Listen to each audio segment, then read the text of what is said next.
لله الذي جعل القرآن هدى للناس وبينات من الهدى والفرقان. أشهد أن لا إله إلا الله والرحمن علم القرآن وأشهد أن محمدا عبده ورسوله الذي أنزل فيه القرآن.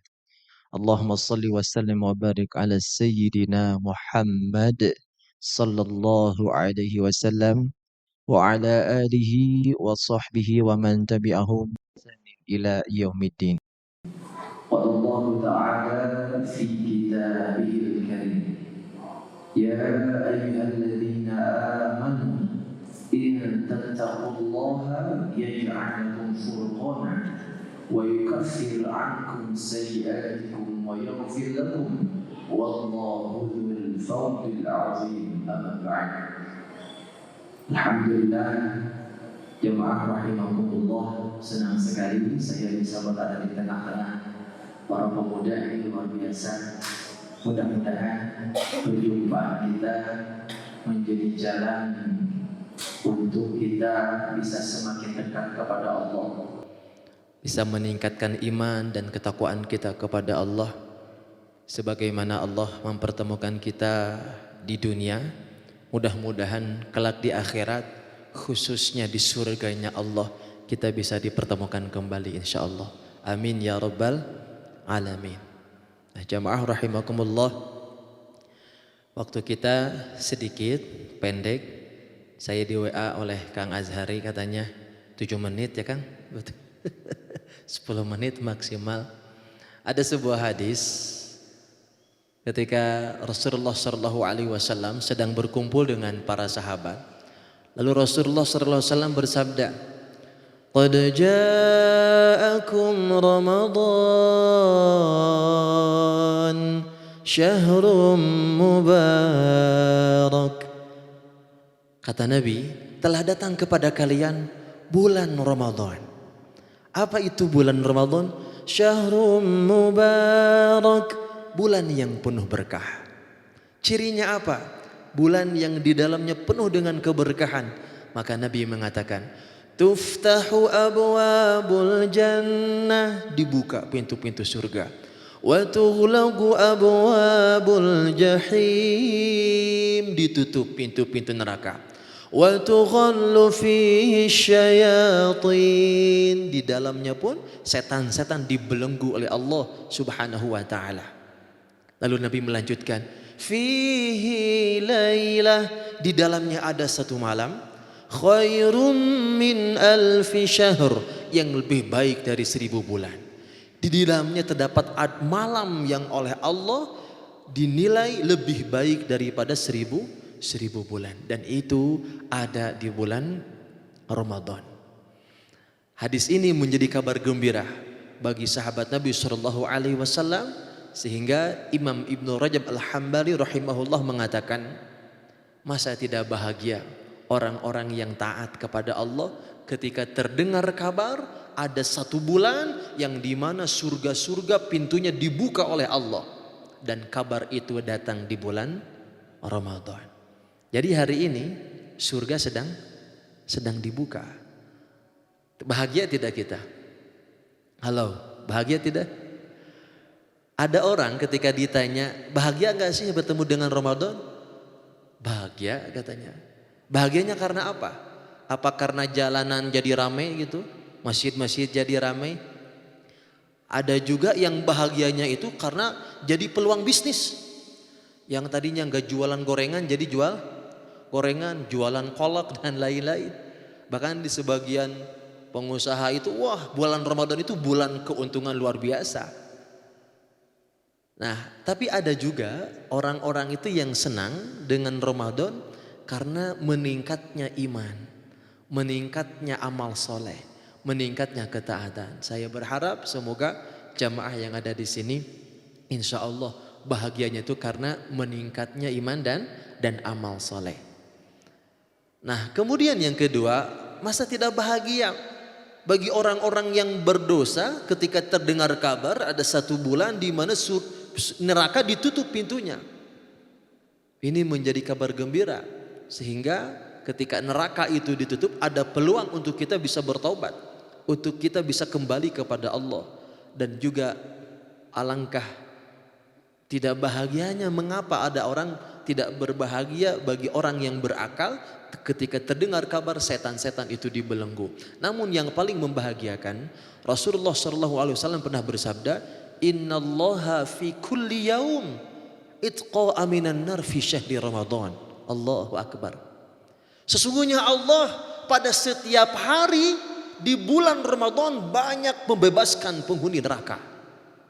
Dan tidaklah Allah lebih banyak membebaskan penghuni neraka kecuali di bulan Ramadan. Ada satu doa yang ini sangat dianjurkan oleh para ulama untuk didawamkan khususnya di hari-hari Ramadan.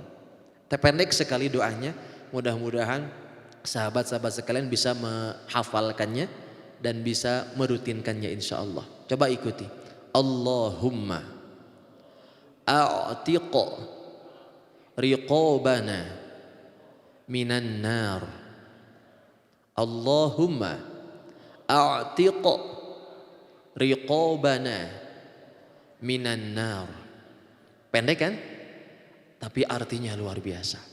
Ya Allah, a'tiq riqabana, bebaskan kami minan nar, dari neraka. Karena di hari-hari Ramadan ini Allah banyak membebaskan para penghuni neraka. Bisa kita tambahkan untuk orang tua, wa riqaba abaina, bebaskan pula orang tua kami, bapak kami, wa ummahatina, ibu-ibu kami, wa ajdadina, kakek nenek kami, wa ikhwanina, saudara kami, wa azwajina, pasangan kami, wa auladina, anak-anak kami, minan nar, dari api neraka.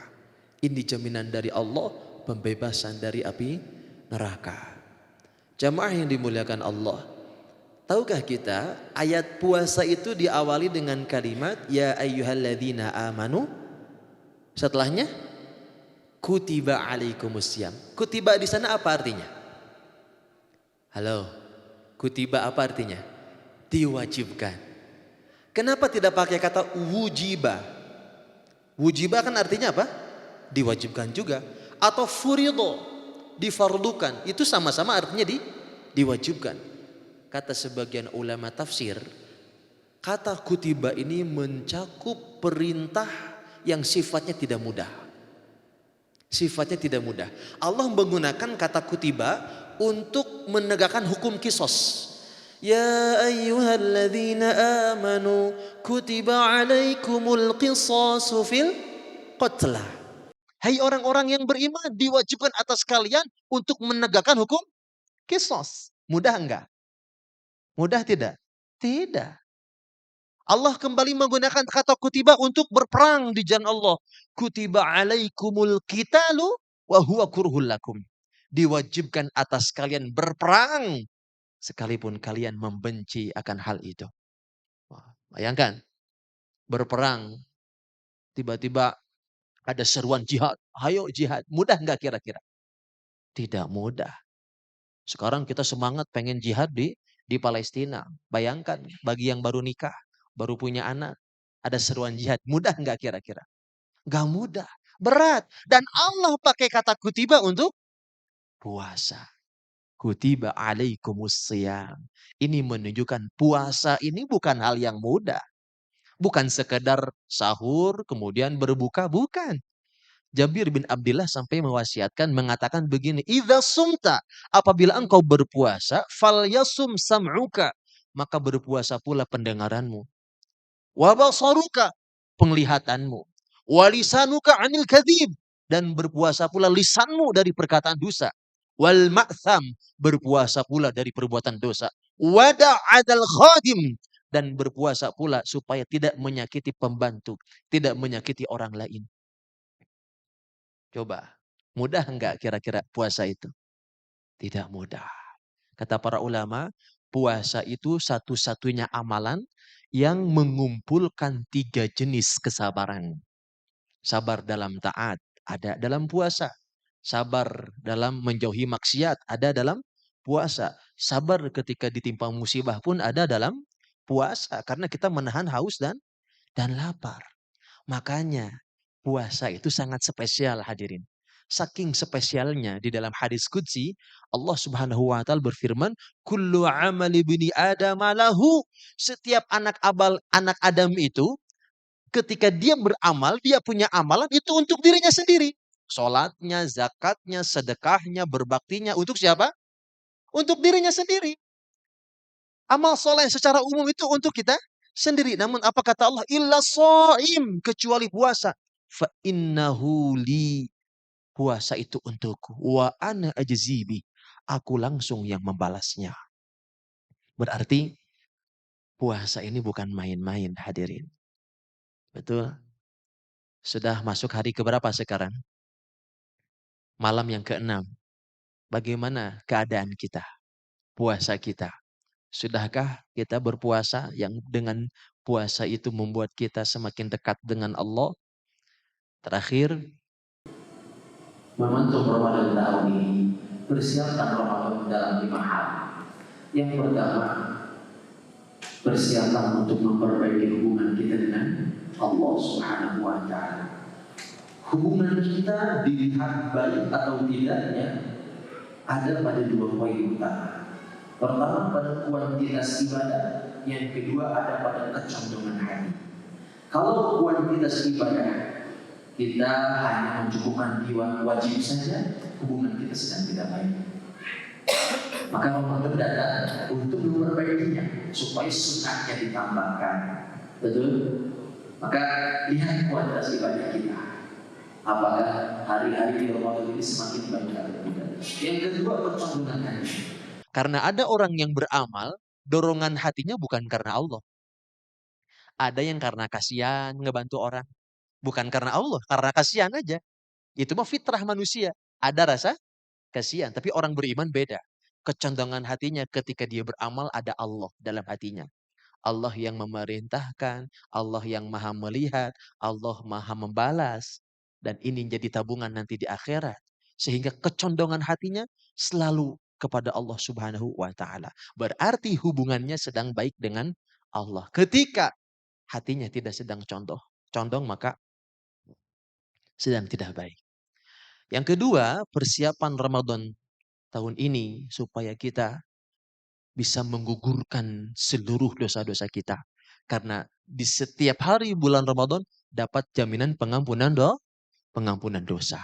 Rugi kalau kita keluar bulan Ramadan tidak diampuni oleh Allah. Yang ketiga, bulan Ramadan sebagai bulan untuk melembutkan hati kita. Sudah masuk malam yang ke-6, sudah berapa kali air mata ini keluar?